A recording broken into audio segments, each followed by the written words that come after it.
व नुसल्लिमु अला रसूलिहिल करीम।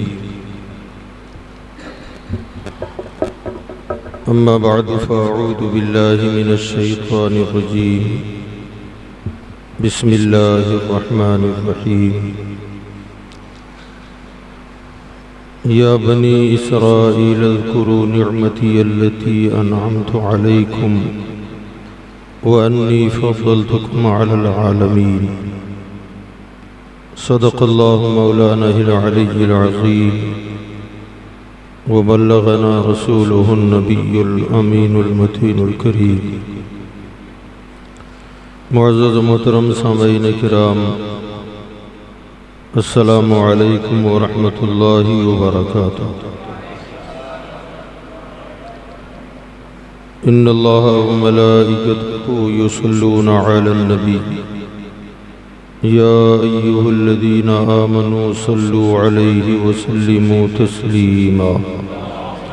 अल्लाहुम्मा सल्लि अला सय्यिदिना व नबिय्यिना व मौलाना मुहम्मदिन व अला आलिहि व अस्हाबिहि व बारिक वसल्लिम सलातन व सलामन अलैका या रसूलल्लाह सल्लल्लाहु तआला अलैहि वसल्लम। कुरान मजीद की जिस आये करीमा की तिलावत का हमने शरफ हासिल किया, इस आयत करीमा में अल्लाह ताला कौम बनी इसराइल को अल्लाह ताला ने जो फजीलतें अता फरमाई, उन फजीलतों का जिक्र इसमें है। वैसे कुरान मजीद का तकरीबन 1/3 हिस्सा बनी इसराइल के हवाले से है। बनी इसराइल हज़रत सैयदना याकूब अलैहिस्सलाम की औलाद।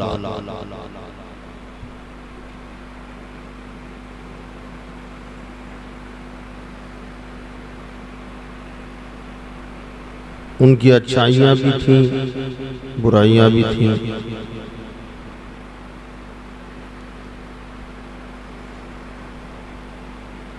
बनी इसराइल एक ऐसी कौम है,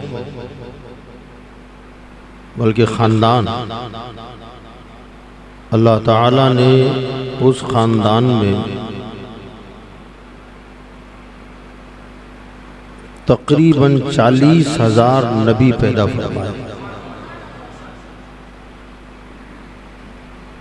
अब जाहिर बात है, जिस ख़ानदान में 40,000 पैगंबर आए, वो ख़ानदान कितना ऊंचा होगा, कितना बुलंद बाला होगा। मुसलसल नबी आते रहे, परदादा भी और दादा भी, बाप भी, बेटा भी,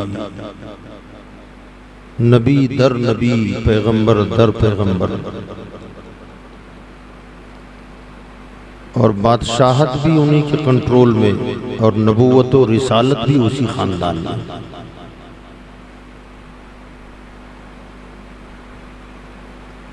असल औलाद हैं ये सब हज़रत इब्राहीम अलैहिस्सलाम की। हज़रत सैयदना इब्राहीम अलैहिस्सलाम के 2 बेटे हुए। एक हैं हज़रत इसहाक़ अलैहिस्सलाम और दूसरे हैं हज़रत इस्माईल अलैहिस्सलाम। तो जो हज़रत इसहाक़ हैं, इनके बेटे हैं हज़रत याकूब अलैहिस्सलाम, और हज़रत याकूब के बेटे हैं हज़रत यूसुफ अलैहिस्सलाम। ये सिलसिला वहाँ से चलता है। तो हज़रत इसहाक़ जो इब्राहीम अलैहिस्सलाम के बेटे हैं, उनकी औलाद है ये, जिसमें मुसलसल नबी आते रहे।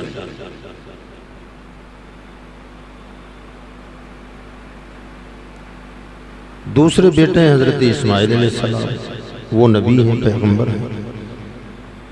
उनसे जो औलाद चली है, उसमें कोई नबी नहीं है, कोई पैगंबर नहीं, जबकि एक ही बाप के दोनों बेटे हैं, इसहाक़ अलैहिस्सलाम भी और इस्माईल अलैहिस्सलाम भी। हज़रत इसहाक़ अलैहिस्सलाम की औलाद में मुसलसल नबी रसूल आते रहे,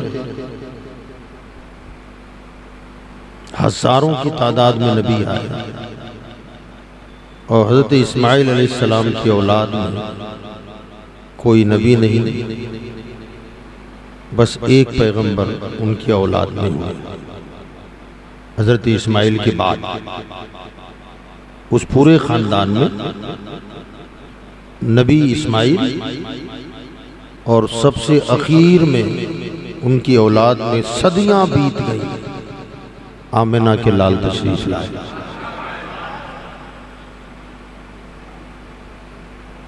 तो वो जो एक सोच थी, एक फिक्र थी कि आखिर एक बेटे की औलाद में इतने नबी और उधर नबूवत का सिलसिला ही नहीं है, अल्लाह ने एक ही भेजा। और एक ऐसा भेजा कि एक पल्ले में इन तमाम नबियों को रख दिया जाए और दूसरे में आमिना के लाल को रख दिया जाए, तब भी उनका वज़न ज़्यादा ही होगा, क्योंकि खल्क से औलिया, औलिया से रसूल और रसूलों से आला हमारा नबी सल्लल्लाहु अलैहि वसल्लम। तो अल्लाह ताला ने बनी इसराइल से फरमाया, या बनी इसराइल अज़कुरू निअमती अल्लती अनअमतु अलैकुम, ए औलाद याकूब, ए बनी इसराइल, याद करो मेरी उन नेमतों को जो मैंने तुम पर निछावर फरमाई।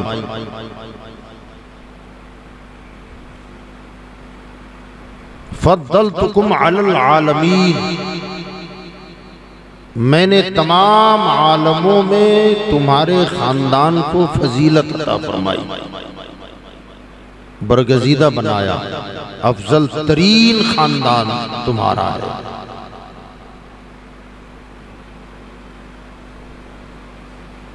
ये कौम नबी आने के एतबार से जितनी अफजल तरीन है, इनका दूसरा पहलू बड़ा ही दर्दनाक है। एक पहलू तो यह है कि नबियों का सिलसिला जारी रहा, और उनकी जिंदगियों का दूसरा पहलू यह है कि ये बिगड़ भी बहुत जल्दी गए। नबी आए, जब तक नबी पैगंबर उनके दरमियान रहे तो ठीक ठाक रहे, और वो नबी जब अपना काम करके चले गए तो फिर धीरे धीरे इनमें बिगाड़ पैदा होता गया। जब जब जब जब जब जब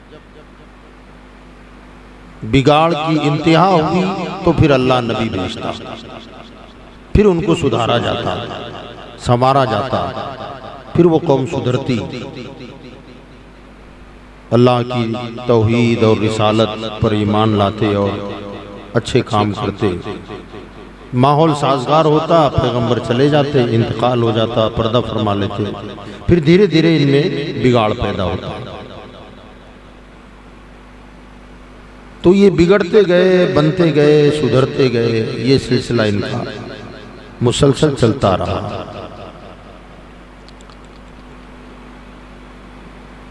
फिर एक वक्त ऐसा भी आया कि हजरत यूसुफ अलैहिस्सलाम मिस्र के बादशाह बने, तो इन्होंने अपने खानदान जो किनान में आबाद था उसे मिस्र बुला लिया, और मिस्र बुलाने के बाद बड़ी शान शौकत के साथ ये कबीला वहाँ रहता था।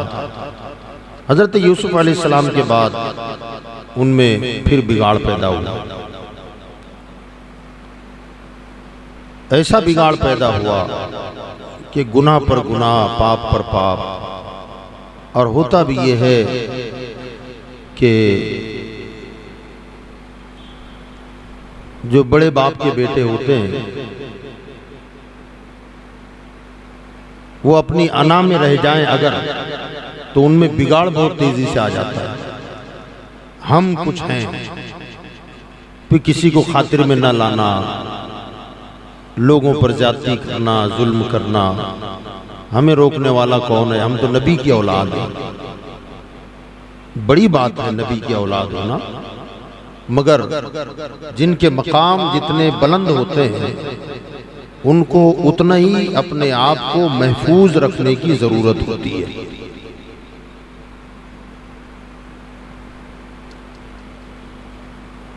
यहां मैं ज़िम्नन एक बात अर्ज कर दूं जो मुझे याद आ गई। हम जब पढ़ते थे तो मेरे उस्ताद मोहतरम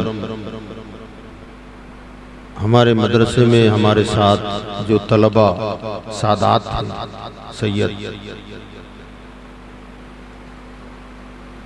अगर गैर सैयद लड़के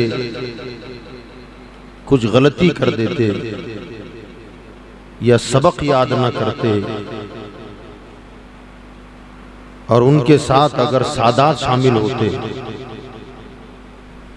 तो वो धमाल और मस्ती करने वाले लड़कों में गैर सैयद को सिंगल सजा मिलती थी और जो सैयद होता था उसे डबल मारते थे। अब ये उनका हक भी था क्योंकि वो खुद भी सैयद ज़ादे थे और वो कहते थे कि आम लड़का गलती करे वो तो आम है ही, तो उसे सजा भी मैं कम दूंगा, लेकिन सैयद अगर गलती करे तो उसे तो डबल दोहरी सजा दूंगा कि तूने गलती कैसे की। तो ये एक उनका सुधारने का तरीका था। बहरहाल जाहिर बात है कि जिनके रुतबे बड़े होते हैं उनको उतना ही अपने आप को महफूज रखना भी पड़ता है। अल्लाह ताला हमारे मौजूदा सादात इज़ाम को भी समझ की तौफीक अता फरमाए। पीर साहब की औलाद हैं तो फिर जो चाहे करें ऐसा तो नहीं ना होगा। जाहिर बात है हम जैसे लोग अदब और एहतराम करें उनका, लेकिन उन्हें सोचना चाहिए, अपने मनसब का ख्याल करना चाहिए, अपने नसब और ख़ानदान का ख्याल करना चाहिए कि आखिर हमारा ताल्लुक कौन से ख़ानदान से है। क्या हमें ये चीज़ें ज़ेब देती हैं जो और लोग करते हैं? उन्हें और ज़्यादा अपने आप को संभालने की ज़रूरत है।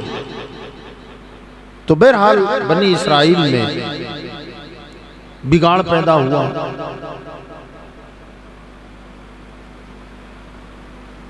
बदआमालियां बढ़ी, बदकिरदारियां बढ़ गईं,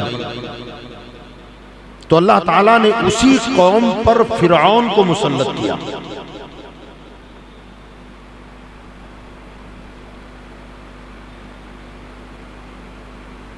फिरऔन उस कौम पे मुसल्लत हुआ, हजरत यूसुफ अलैहिस्सलाम का विसाल हो गया, ये बिगड़ने लगे।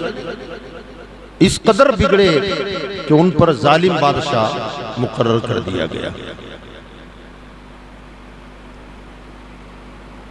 ये मौजू मैंने खास तौर से इसलिए छेड़ा है कि मौजूदा हाल और मौजूदा दौर में इसकी सख्त ज़रूरत है हमको। जब जब कौमों के हालात बिगड़ते हैं ना तो अल्लाह ताला उन कौमों पर जालिम बादशाहों को मुसल्लत करता है।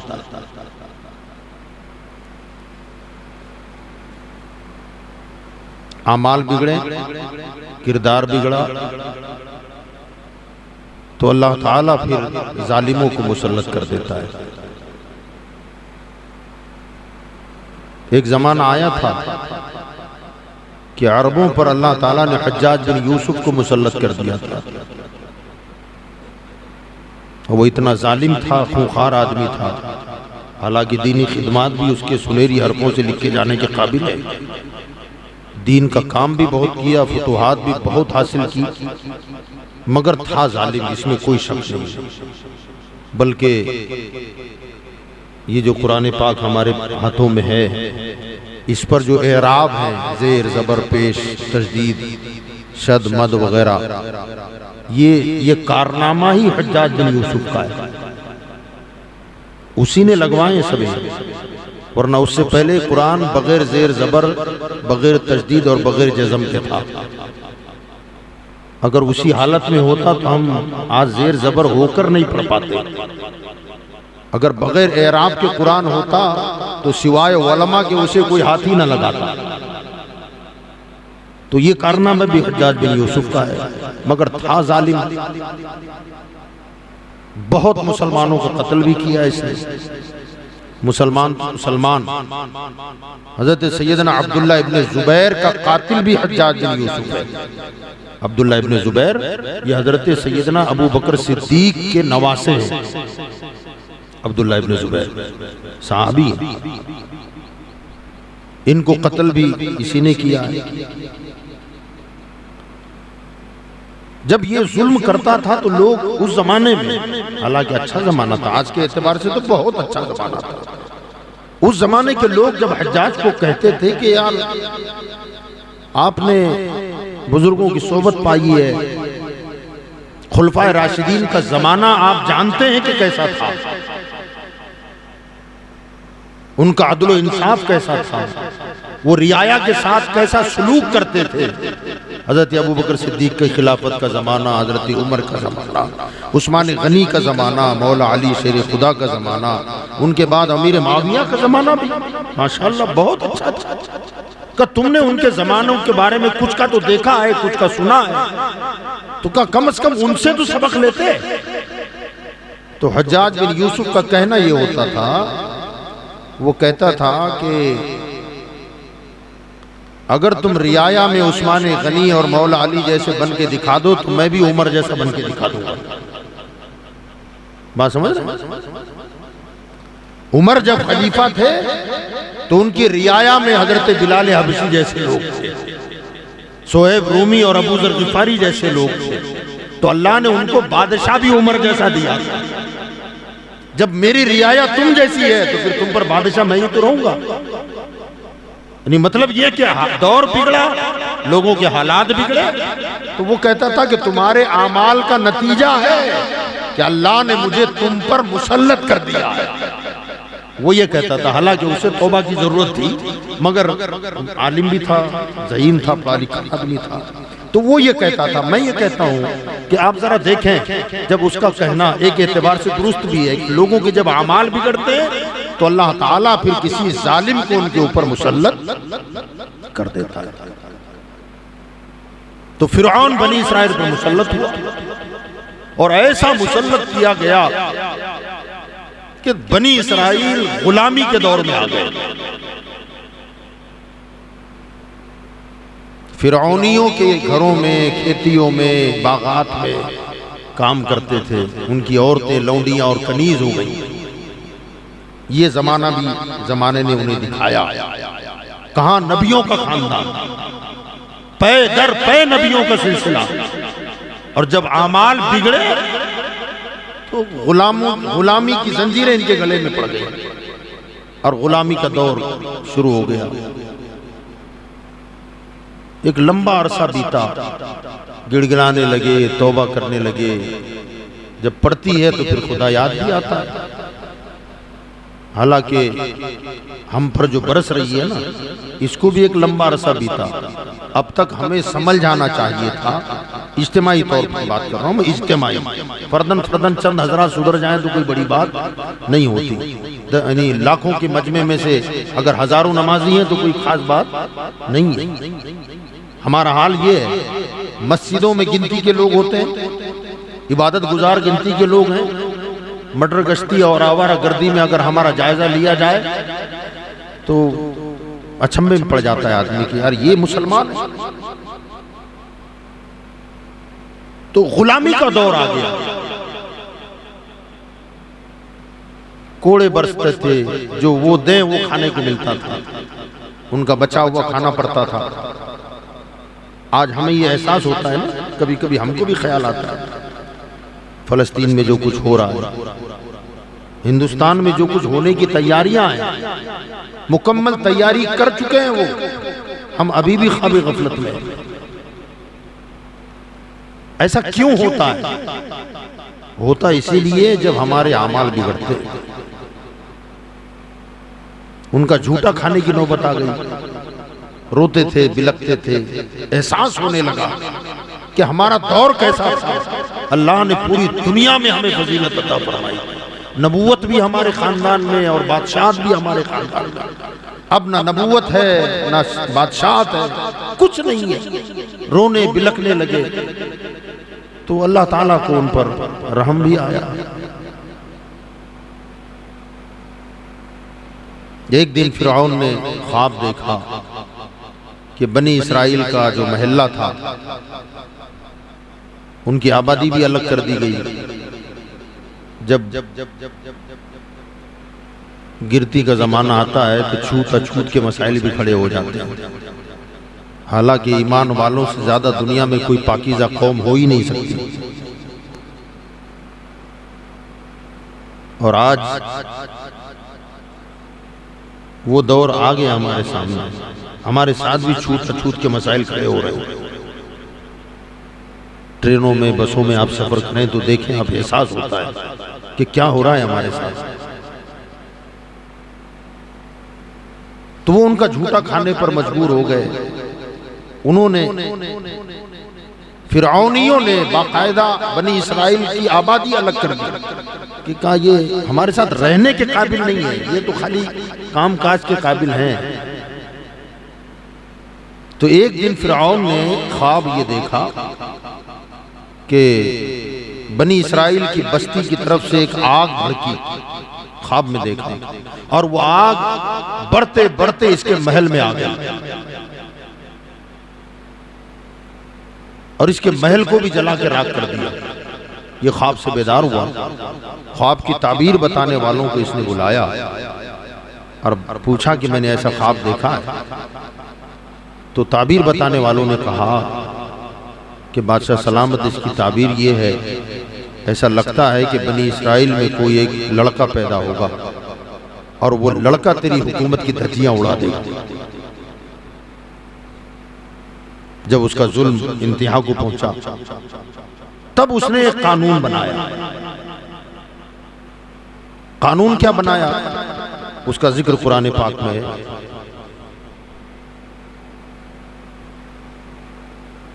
वइज़ नज्जयनाकुम मिन आलि फिरऔन यसूमूनकुम सूअल अज़ाब युज़ब्बिहून अबनाअकुम व यस्तहयून निसाअकुम व फी ज़ालिकुम बलाउम मिन रब्बिकुम अज़ीम।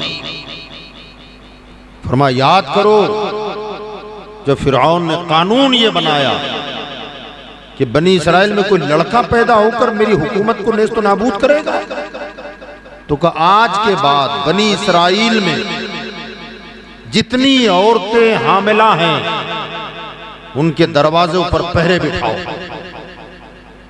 एक दाई उनके घर में रखो, दरवाजे पर सिपाही खड़े रहें। जैसे ही बच्चे पैदा हों, अगर लड़का है तो पैदा होते ही कत्ल कर दो। वयस्तहयून निसाअकुम युज़ब्बिहून अबनाअकुम, बेटा हो तो ज़िबा कर दो। वयस्तहयून निसाअकुम, और बेटी पैदा हो तो उसे जिंदा छोड़ दो। अब जाहिर बात है जिस कौम में मर्द मरने लग जाए और खाली औरतें ही जिंदा रहें, उस कौम की हालत का आप अंदाजा लगा सकते हैं कि कैसा दौर आएगा आगे। तो हुआ क्या, बाकायदा रजिस्टर बनाए गए, एक डिपार्टमेंट बना सिर्फ बच्चों की विलादत, किस घर में कौन सी औरत उम्मीद से है उसका बाकायदा नाम रजिस्टर होता था। महीने, कौन से महीने में हमल करार पाया, बच्चा कितने महीने के बाद पैदा होगा। जब उसके अय्याम विलादत करीब आते तो बाकायदा 2 सिपाही वहां पहुंचते, एक औरत वहां पहुंच जाती। लड़का पैदा होते ही ज़िबा कर दिया जाता, लड़की पैदा होते उसे जिंदा छोड़ दिया जाता। ये सिलसिला चला। तकरीबन उस कानून के तहत 70,000 बनी इसराइल के पैदा होते ही बच्चे ज़िबा कर डाले गए। लड़कियां सब जिंदा।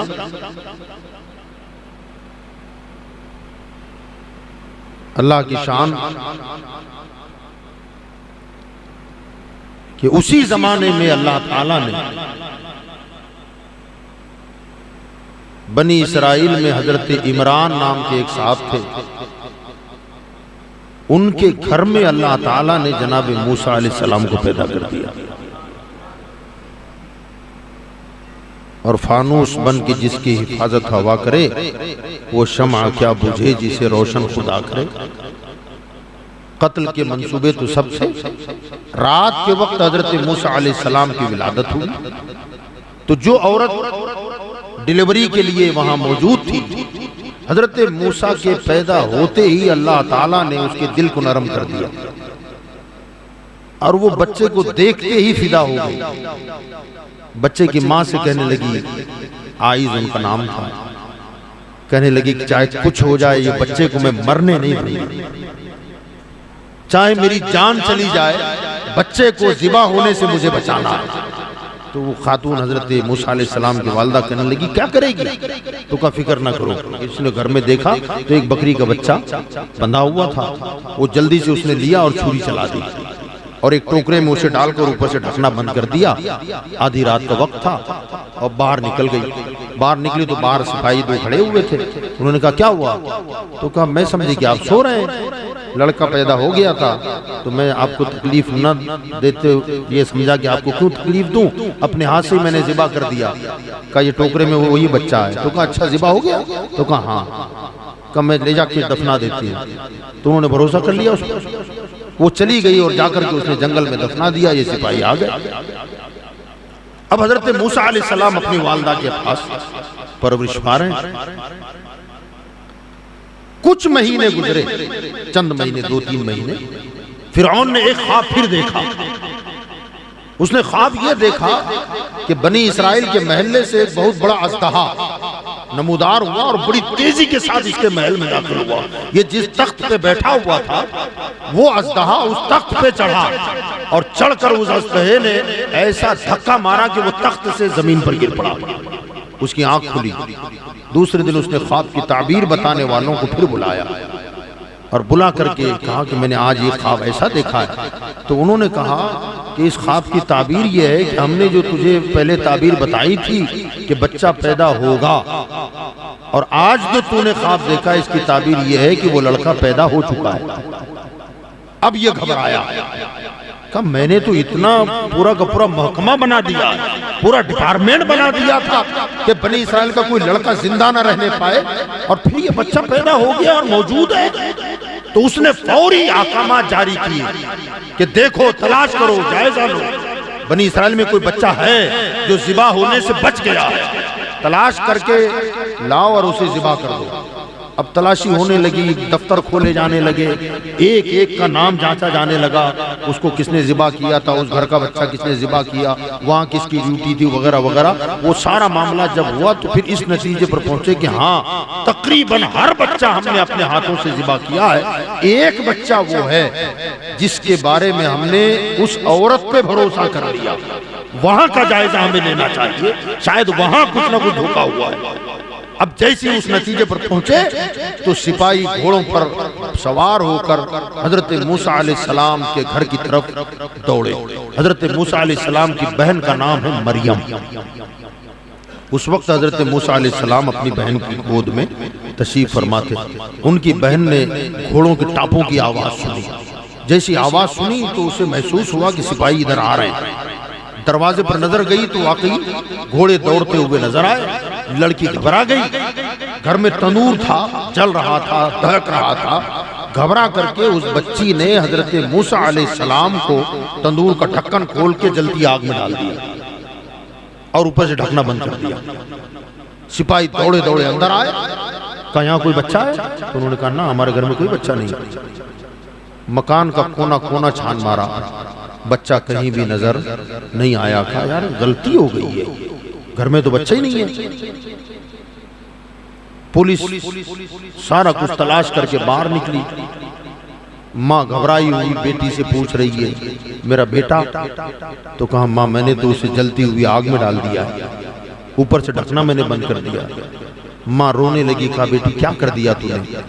तो बेटी कहने लगी कि माँ, अगर बच्चा जिंदा मिल जाता तो जाहिर बात है वो तो जिंदा बचना नहीं था, उसे ज़िबा ही होना था, मगर उसे बचाने के जुर्म में हम भी कत्ल कर दिए जाते, तो आपका भी हमारा सबका कत्ल हो जाता, बच्चा भी कत्ल हो जाता। तो मैंने ये सोचा कि कम से कम खाली बच्चा तो मरने ही वाला है, आग ही में डाल दूं, कम से कम हमारी तो जान बच जाए। अब माँ तो माँ है, का तंदूर में डाला।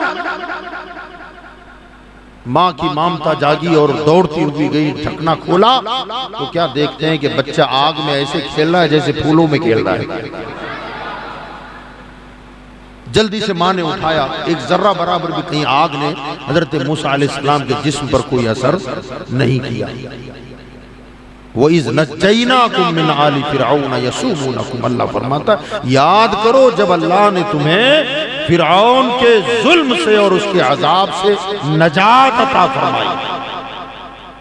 हजरत मूसा अलैहिस्सलाम आग से सही सलामत तो निकले, मगर माँ ने सोचा कि इसे कब तक बचा सकेंगे, आज नहीं तो कल ये बात जाहिर हो जाएगी, बच्चा भी मारा जाएगा, हम भी कत्ल किए जाएंगे। अपने शोहर से मशवरा किया तो उन्होंने एक बढ़िए को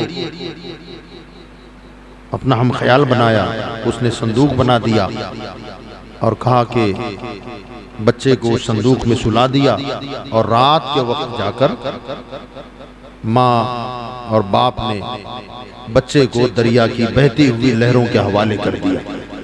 जिस जात ने इस बच्चे को बच्चों के कत्ले आम के जमाने में बचा लिया, दहकते हुए शोलों में बचाया, अर्ज करने लगे बारी ताला इस बच्चे की हिफाजत हम नहीं कर सकते, तू चाहे तो कर सकता है, तेरे भरोसे हम बच्चा छोड़ रहे हैं। दरिया में डाल दिया।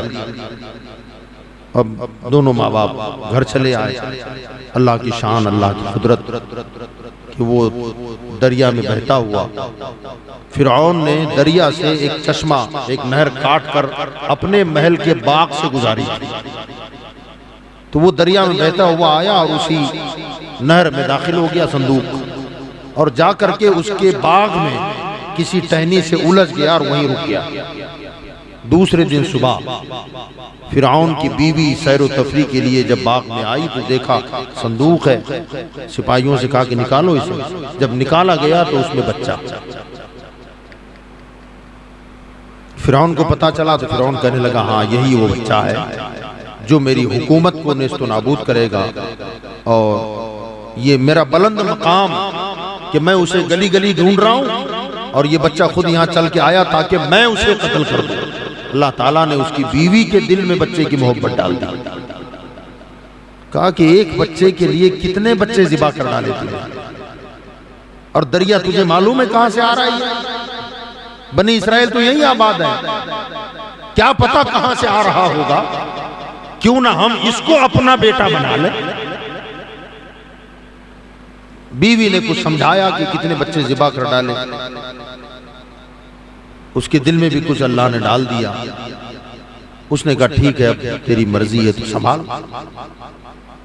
अल्लाह की शान देखो, जो कत्ल करना चाहता था अल्लाह ने उसी के घर में पनाह दे दी। ये उसकी हिकमतें। बच्चा परवान चढ़ने लगा। तकरीबन हजरत मूसा अलैहिस्सलाम की उम्र 2.5-3 साल के आसपास, 2.5 साल कुछ हुई थी। वो इतना लंबा पीरियड गुजरा ना, फिरऔन के दिल में भी हजरत मूसा की मोहब्बत जाग गई थी, लगाव हो गया।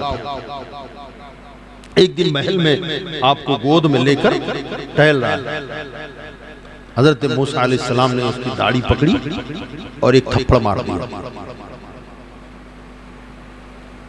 अब 2.5 साल का बच्चा है।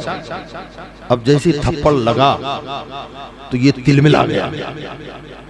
अपनी बीवी से कहने लगा मुझे यकीन है कि ये बच्चा वही बच्चा है। तो बीवी कहने लगी बच्चा बच्चा है, मार दिया होगा। छोटे बच्चे नहीं मारते, बाप के मुंह पर भी कभी तमाचे हाथ मार देते हैं, हो गया होगा। तो कहा ना, बच्चों का तमाचा और होता है, ये तमाचा ही अलग है। क्योंकि हजरत मूसा है, बुखारी शरीफ की हदीस है, यही है हजरत मूसा। मलिकुल मौत को थप्पड़ मारा इन्होंने, और ऐसा थप्पड़ मारा था कि आंख बाहर निकाल दी। यानी इससे ये पता चलता है कि नबी की ताकत फरिश्तों से ज्यादा होती है। नबी की ताकत फरिश्तों से भी ज्यादा होती है। बुखारी शरीफ में है कि थप्पड़ मार के आंख बाहर कर दी फरिश्ते की। तो वो कहने लगा कि ना, बच्चों का तमाचा ये ऐसा नहीं होता, का ये इसमें तो बहुत शिद्दत थी। तो हजरत आसिया कहने लगी कि बच्चा बच्चा होता है, इसे क्या शऊर, आग क्या और गुलाब क्या। तो कहा अगर ये बात है तो इसे आजमाते हैं, ये आम बच्चा है ही नहीं, तो कहा क्या करना चाहते हो? तो कहा हम एक तरफ गुलाबों का एक तबाक रख देते हैं खुंचा, और एक तरफ दहकते हुए शोले रखे जाएंगे। अगर वाकई ये बच्चा है आम बच्चों की तरह, तो ये आग में और गुलाबों में कोई फर्क महसूस नहीं करेगा। दो तश्त हम रखते हैं, अगर ये बच्चा गुलाबों की तरफ चला गया तो मैं इसे कत्ल कर दूंगा, और अगर ये आग में हाथ डाल दे तो फिर मैं इसे आम बच्चा समझकर तुम्हारे हवाले कर दूंगा। हमारे घर में परवान चढ़े, कोई परवाह नहीं। तो अब उसकी बीवी घबरा गई, बच्चा तो बच्चा है, पता नहीं क्या होगा। तो दरबार में, महल में एक खुंचा दहकते हुए शोलों का और एक तरफ गुलाबों का रख दिया गया, बच्चे को सामने छोड़ दिया गया। आप रेंगते घुटनों के बल थे उस वक्त। जब आए तो रिवायत में आया हदीस पाक में कि आपका रुख गुलाबों की तरफ हो चुका था। अब ये तलवार का कब्जा हाथ में ले लिया था इसने। आका करीम सल्लल्लाहु अलैहि वसल्लम फरमाते हैं कि जनाब जिब्रील अलैहिस्सलाम आए और उनको मोड़ दिया आग की तरफ। फिर हजरत मूसा अलैहिस्सलाम आग की तरफ दौड़े, और जैसे ही गए तो आग का वो ढेला उठाया, अंगारा, और उठाकर मुंह में डाल दिया। उस आग के अंगारे से आपका हाथ की हथेली भी जल गई और जबान भी जली। अब गौर करें अल्लाह की कुदरत के। आग के तंदूर में बच्चा गुलाबों की तरह खेल रहा है, और यहां एक शोला उठाया तो हाथ भी जला, जबान भी जल गई। वहां आग में न जलाकर जान बचाई, और यहां आग से जलवाकर जान बचाई। ये अल्लाह की कुदरत है। तो वो जो यदे बेजा हुस्न यूसुफ दमे ईसा यदे बेजादारी, आपके हाथ में जो अंगारे ने असर किया था, वो असर ऐसा था कि फिर वो ही मौजज़ा बन गया। आप बगल में हाथ डालकर जब निकालते थे ना, तो वो यदे बेजा अंडे की तरह जला हुआ हिस्सा था, वो इतना चमकता था कि सूरज भी फीका पड़ जाता, वो इतना रोशन हो जाता था। तो हजरत मूसा अलैहिस्सलाम वहीं परवान चढ़ते रहे। बहरहाल आपने बाद में नबूवत का ऐलान किया, और फिर बनी इसराइल को फिर आपने इज्जत व वक़ार की जिंदगी भी अता फरमाई। अल्लाह ने उनके सदक़े में बनी इसराइल फिर राह रास्ते पर आए। उनके जमाने के बाद एक दौर बनी इसराइल पर ऐसा आया, हजरत मूसा अलैहिस्सलाम रुखसत हुए, और उनकी रुखसती के बाद बनी इसराइल में फिर बिगाड़ पैदा हुआ। और बिगाड़ ऐसा पैदा हुआ कि अब नबूवत का सिलसिला भी रुक गया। इनमें गुनाह बढ़ गए, पाप बढ़ गए, सियाकारियां बढ़ गई। मूसा अलैहिस्सलाम के तशरीफ ले जाने के बाद मूसा अलैहिस्सलाम के पास एक संदूक था। उस संदूक में आप अपने कुछ जरूरी साजो सामान रखते थे। हजरत मूसा अलैहिस्सलाम का विसाल हो जाने के बाद जो है वो संदूक बनी इसराइल के पास रह गया बतौर तबर्रुक। जैसे आज हम भी हुजूर का जुब्बा मुबारक है और बाल मुबारक है, ये रखते तबर्रुकात यकीनन फ्यूज व बरक़ात उसमें होते हैं। तो बनी इसराइल उसे बड़ा संभालते थे। उस संदूक में क्या होता था, क्या था? अल्लाह ताला कुरान मजीद में इरशाद फरमाया, मिम्मा तरका आलु मूसा व आलु हारून। हजरत मूसा अलैहिस्सलाम के का कुछ तरका, कुछ बचा हुआ सामान, हजरत हारून अलैहिस्सलाम का कुछ बचा हुआ सामान उस संदूक में था। मुफस्सिरीन फरमाते हैं कि वो संदूक में क्या था। तो हजरत मूसा अलैहिस्सलाम का जो असा था ना, उस असे का एक टुकड़ा उसमें था। हजरत मूसा अलैहिस्सलाम की चप्पल, नालैन मुबारक उस संदूक में रखते थे। हजरत हारून अलैहिस्सलाम का अमामा उसी संदूक में था। अब वो संदूक बतौर तबर्रुक इनके पास था, उसकी जियारत भी करते थे, खोलते थे। आपकी नालैन पाक और आपका अमामा, हारून का अमामा, आपका असै मुबारका की जियारत करते थे। मगर गुनाह वाली जिंदगी शुरू हो चुकी थी। जब लोगों में पाप बढ़ जाते हैं, आवारा गर्दी बढ़ जाती है, गुनाह बढ़ जाते हैं और सिरात मुस्तकीम से लोग भटक जाते हैं ना, तो अल्लाह ताला कभी कभी ऐसा होता है कि बरकत वाली चीजें भी छीन लेता है, और कभी ऐसा होता है कि वो चीजें मौजूद रहती हैं मगर उन चीजों से बरकतें खत्म हो जाती हैं। कभी ऐसा होता है कि चीजें होती हैं मगर चीजों से बरकतें खत्म होती है। कभी तो वो चीजें ही अल्लाह ताला उनसे अलग कर देता है। बनी इसराइल में वो मुतबर्रक चीजें मौजूद थी, मगर जब इनके आमाल बिगड़े तो उनके ऊपर कौमे अमालिका, एक कौम है, फिरौन के बाद कौमे अमालिका उन पर गालिब आ गई। वो संदूक भी उनके हाथों से कहीं गुम हो गया, जिसकी वजह से ये सलामत थे। अल्लाह ने वो चीज ही छीन डाली। अब बुरे अमाल तो थे, बचने बचाने का एक साजो सामान था। वो जो तबर्रुकात थे हजरत मूसा अलैहिस्सलाम के, हजरत हारून अलैहिस्सलाम के, अल्लाह ताला ने उस संदूक ही को उनसे छीन लिया। वो कहीं चला गया, गायब हो गया। वो कहने लगे चोरी हो गया, कोई उठा ले गया, समझ में नहीं आ रहा है। और फिर जब इनका दौर बिगड़ा तो इस कदर बिगड़ा कि कौमे अमालिका इन पर मुसल्लत हुए और फिर ये दर बदर की ठोकरें खाने पर मजबूर हो गए। वो जो सबक नहीं हासिल किया, पुराना दौर बिगड़ा था, अल्लाह ने फिर करम किया, मूसा अलैहिस्सलाम को भेजा। उनके जाने के बाद फिर ये कौम बिगड़ गई, फिर उन पर कौमे अमालिका मुसल्लत हो गए। कौमे जब्बारियीन भी उन्हें कहा जाता, बड़ी कद काठी के मालिक थे वो लोग, जसामत थी। वो ठोकरे खाने लगे और बिलकने लगे, रोने लगे। वो जुल्म सितम के घर भी छीन गए, जमीनें छीन गई, सारा तबाह बर्बाद हो गया। बरसों बीते, नबूवत का सिलसिला भी बरसहा बरस बीते, कोई नबी इनके पास नहीं था, कोई पैगंबर नहीं था। खानदान नबूवत से एक खातून मौजूद थी, इत्तेफाक से वो हामिला हुआ।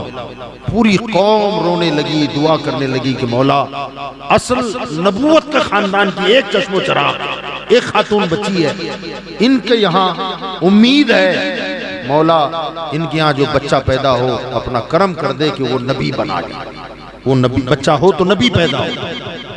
अल्लाह ने करम कर दिया। उस खातून के शिकम से अल्लाह ने पैगंबर पैदा फरमाया। उस पैगंबर का नाम है हजरत शमुवेल अलैहिस्सलाम। वो बड़े हुए, ये कौम की हालत बिगड़ी हुई थी। जब वो जवान हुए और फिर उन्होंने नबूवत का ऐलान किया तो ये पूरी की पूरी कौम उनके पास आई, रोने धोने लगी कि आप देख रहे हैं हम पर जालिम कौम गालिब आ गई है। उनका बादशाह जालूत नाम का, हम जलीलो खार हैं, कुछ करें आप। तो आपने फरमाया कि बस एक ही रास्ता है, अब उस कौम के साथ हमें जिहाद करना पड़ेगा। तो इन्होंने कहा जिहाद तो करेंगे, आप नबी हैं, मगर जिहाद करने के लिए और हुक्मे जिहाद के लिए हमारा अपना तो कोई बादशाह है ही नहीं, किसके परचम के नीचे लड़ेंगे? पहले आप कोई बादशाह मुकर्रर कर दें, जब हम उसे बादशाह तस्लीम कर लेंगे तो उसके परचम के नीचे शाही हुक्म के मुताबिक हम कौम अमालिका से फिर जंग भी करेंगे, लड़ेंगे। हजरत शमुएल अलैहिस्सलाम ने बैतुल मुक़द्दस में दुआ मांगी कि बारी ताला इनके लिए कोई बादशाह मुकर्रर करना चाहता हूं। अल्लाह ताला की तरफ से हुक्म आया कि बैतुल मुक़द्दस में जो चिराग जलते हैं, इन चिरागों का तेल एक बोतल में आप ले लो, ऊपर से ढकना लगा दो, और आपके हाथ में जो लाठी है, असा है, फरमाया कि जिसका कद इस लाठी के बराबर हो वो इस कौम का बादशाह है। दूसरी अलामत यह है कि जब आप लोगों में जायजा लेंगे, मुमकिन है कई लोगों का कद आपकी लाठी के बराबर निकल आए, मगर सिर्फ वही शर्त नहीं है। दूसरी शर्त यह है कि वो जो चिरागों का तेल आपने लिया है बोतल में बंद करें और अपने हुजरे में रखें और लोगों को बुलाते रहें। जो आपके कमरे में आएगा, जिसे मैं बादशाह बनाना चाहता हूं, अल्लाह ताला ने फरमाया, वो उसके कमरे में दाखिल होते ही इस बोतल का तेल जोश मारने लगेगा, उबलेगा। देखना कि किसके आने पर बोतल का तेल जोश मार रहा है, समझ लेना वही बादशाह है। फिर उसे अपने लाठी के साथ नापना, तो उसका कद लाठी के बराबर निकलेगा, उसे मुकर्रर कर देना। उन्होंने कहा ठीक है। ऐलान कर दिया, लोग आते जाएं। बनी इसराइल के सारे तकरीबन लोग आते गए, मगर वो जोश तेल जूं का तू रहा, जोश न मारा। हत्ता के तालूत नाम का एक नौजवान गरीब घर से था, चमड़े का कारोबार इनके वालिद का था। इत्तेफाक से चमड़ा ढोने वाले गधे इनके पास थे, वो गधे कहीं गुम हो गए। तो इनके वालिद ने, तालूत के वालिद ने कहा कि बेटा गधे मिल नहीं रहे हैं, तुम जरा तलाश करो। तो वो अपने दोस्त को लेकर के गधों की तलाश में निकले। ढूंढा लेकिन कहीं गधे मिले नहीं। ढूंढते ढूंढते उस गली में आए जहां अल्लाह के पैगंबर का मकान था। तो तालूत अपने दोस्त से कहने लगे, यार हम इतना तलाश कर रहे हैं, थक गए, गधे ना मिले, चलो अल्लाह के पैगंबर से पूछ लेते हैं कि मेरे गधे कहाँ हैं। गोया उनका भी अकीदा था कि अल्लाह का नबी घर में बैठकर दुनिया की खबर रखता है।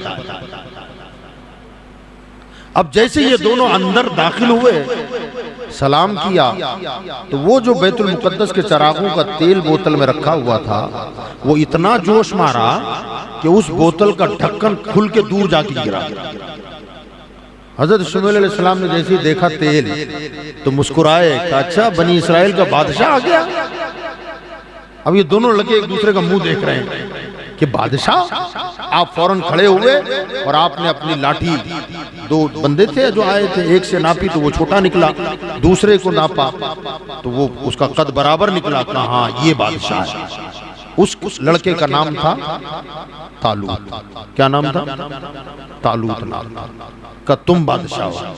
वो तेल लेकर के उनके सर में आपने डाला तो कहा हुजूर मैं गरीब खानदान से हूँ, चमड़े का काम काज मेरे वालिद करते हैं, और ये जो लोग हैं जिन पर मुझे बादशाह मुसल्लत मुकर्रर किया जा रहा है, ये लोग तो बड़े लोग हैं, पैसे वाले लोग हैं, मालदार लोग हैं, और ये भला मुझे अपना बादशाह तस्लीम कर लेंगे?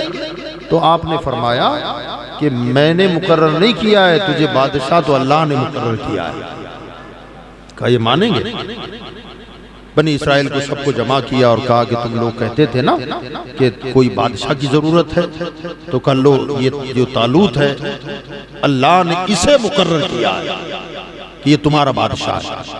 तो वो कौम कहने लगी कि इसको हम कैसे अपना बादशाह बना लें, ये तो बहुत गरीब लोग हैं, माल वाले पैसे वाले हम में कई लोग हैं जो मालदार हैं, हम में से किसी अच्छे आदमी को आप बादशाह बना देते, आपने इसको बादशाह बनाया, हम इसे अपना बादशाह मानने के लिए तैयार।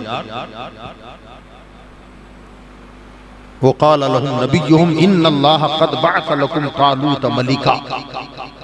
और याद करो जब अल्लाह के पैगंबर अलैहिस्सलाम ने कहा कि अल्लाह ताला ने तुम पर तालूत को बादशाह मुकर्रर किया है।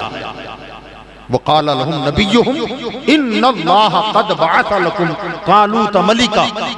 तो वो कौम कहने लगी क़ाल अन्ना यकूनु लहुल मुल्कु अलैना व नहनु अहक्कु बिल मुल्कि मिन्हु व लम युता सअतम मिनल माल। वो कहने लगी इसको बादशाह आपने बना दिया, जबकि माल के एतबार से हम में कई ऐसे लोग हैं जो माल के एतबार से इसके मुकाबले में बहुत बुलंद हैं, माल वाले लोग हैं। तो आपने फरमाया वज़ादतहु बस्ततन फिल इल्म वल जिस्म। फरमाया लोगों तुम्हारे पास माल ज्यादा है, मगर अल्लाह ने जिसे बादशाह मुकर्रर किया इसके पास इल्म ज्यादा है। एजुकेशन, ये भी समझने वाली बात है, ये कुरान से साबित है। अल्लाह ताला हमारी कौम को उस तरफ पेश रफ्त करने की तौफीक अता फरमाए। कुरान भी कहता है जब तक इल्म नहीं होगा ना कोई ओहदा नहीं मिलेगा, कोई मकाम नहीं मिलेगा, कोई मंजिल नहीं मिलेगी। हमारी कौम की अक्सरियत जहालत में डूबी होगी। अल्लाह के पैगंबर ने क्या कहा? वज़ादतहु बस्ततन फिल इल्म। उन्होंने कहा कि माल हमारे पास है तो हम में से किसी को बादशाह बना दें आप। तो आपने कहा माल तुम्हारे पास है, बादशाहत के लिए दौलत नहीं चाहिए, बादशाहत हुकूमत करनी है तो उसके लिए एजुकेशन, इल्म की जरूरत है। वज़ादतहु बस्ततन फिल इल्म का माल तुम्हारे पास है मगर इल्म इसके पास है। मगर वो कौम फिर भी कहने लगी कि ना, हम इसको अपना बादशाह नहीं मानेंगे, बादशाह तस्लीम नहीं करेंगे। कहा भाई अल्लाह ने मुकर्रर किया है, इन्नल्लाह क़द बअसा लकुम तालूत मलीका। तो वो कहने लगे कि हम कैसे माने कि अल्लाह ने मुकर्रर किया है, तुम अपनी तरफ से, ये बनी इसराइल का टेढ़ापन भी है। वो कह रहे हैं कि वाकई इसे अल्लाह ने बादशाह बनाया है, इस पर कोई दलील आप लाए, इस पर कोई दलील दे। आप जरा देखें, नबी का फरमाना ही तो दलील थी। हाँ, नबी ने जो कह दिया वो उससे बड़ी दलील क्या होगी।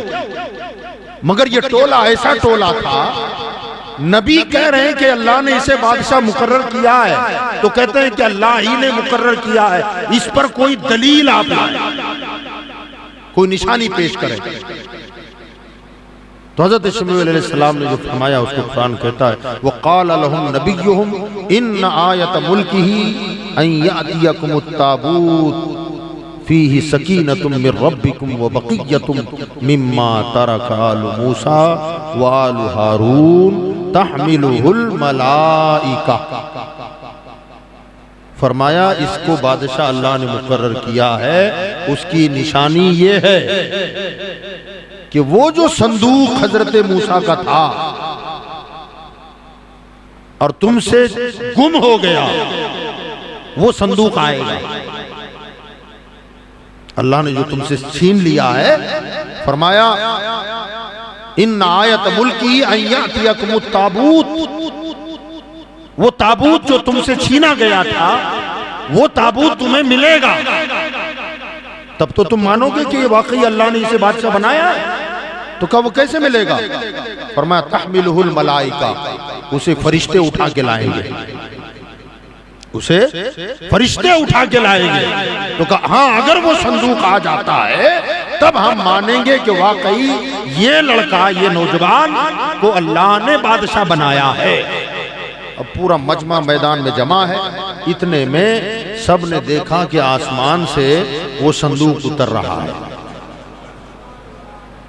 अब वो हवा में लहरता हुआ आ रहा है, लहराता हुआ आ रहा है, मगर कुरान कहता है कि वो ऐसे ही नहीं उतर रहा था। तहमिलुहुल मलाइका, उसे फरिश्ते उठा के ला रहे थे, उसे फरिश्ते उठा के ला रहे थे।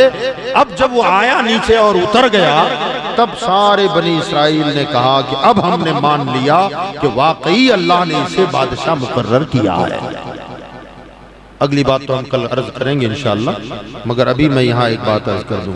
तहमिलुहुल मलाइका, कौन उठा रहे थे उसे? ऊंची बोले, फरिश्ते उठा के ला रहे हैं, गोया वो फरिश्तों के सरों पे है। और संदूक में क्या था? मूसा अलैहिस्सलाम की जूतियां, आपका असा, हारून अलैहिस्सलाम का अमामा। सुभान अल्लाह, जहां पैगंबर के जूते चप्पल होते हैं, फरिश्ते भी उसे सर पे उठाते हैं। उनके जो तबर्रुकात हैं, फरिश्ते भी उसे सरों पे उठाते हैं और कांधे पे उठाते हैं। तो वो तबर्रुकात से भरा हुआ संदूक उनके पास आया और अल्लाह क्या फरमाता है? फीही सकीनतुम मिर रब्बिकुम, वो ताबूत ताबूते सकीना है। सकीना का मतलब होता है रहमत। सकीना का मतलब ताबूते सकीना। फरमाया वो संदूक जिसमें रहमतों का खजाना था, जिसमें रहमतों का खजाना। अल्लाह फरमाता है वक़ाल लहुम नबियुहुम इन्न आयत मुल्किही अन यातियकुमुत ताबूत फीही सकीनतुम मिर रब्बिकुम। अल्लाह की रहमतों का खजाना उस संदूक में है। और था क्या संदूक में? मूसा की लाठी, मूसा अलैहिस्सलाम की चप्पल, हारून अलैहिस्सलाम का अमामा, और अल्लाह फरमाता मेरी रहमतों का खजाना है। अब जरा सोचो, जिसमें अल्लाह वालों के बदन से उतरे हुए चप्पल, अमामा, लाठी हो, वो जब अल्लाह की रहमत का खजाना है, तो जिस मजार में पीराने पीर सो रहे हैं, गौसे आजम आराम कर रहे हैं, वो संदूक कैसा होगा यार? अल्लाह वालों का तबर्रुक जिसमें हो, वो संदूक रहमतों का खजाना है। तो जहां खुद अल्लाह के वली लेटे हो, वो रहमतों का समंदर नहीं होगा तो और क्या होगा? अगली बात इंशाअल्लाह हम कल अर्ज करेंगे। अल्लाह पाक मुझे आपको अमल की तौफीक अता फरमाए।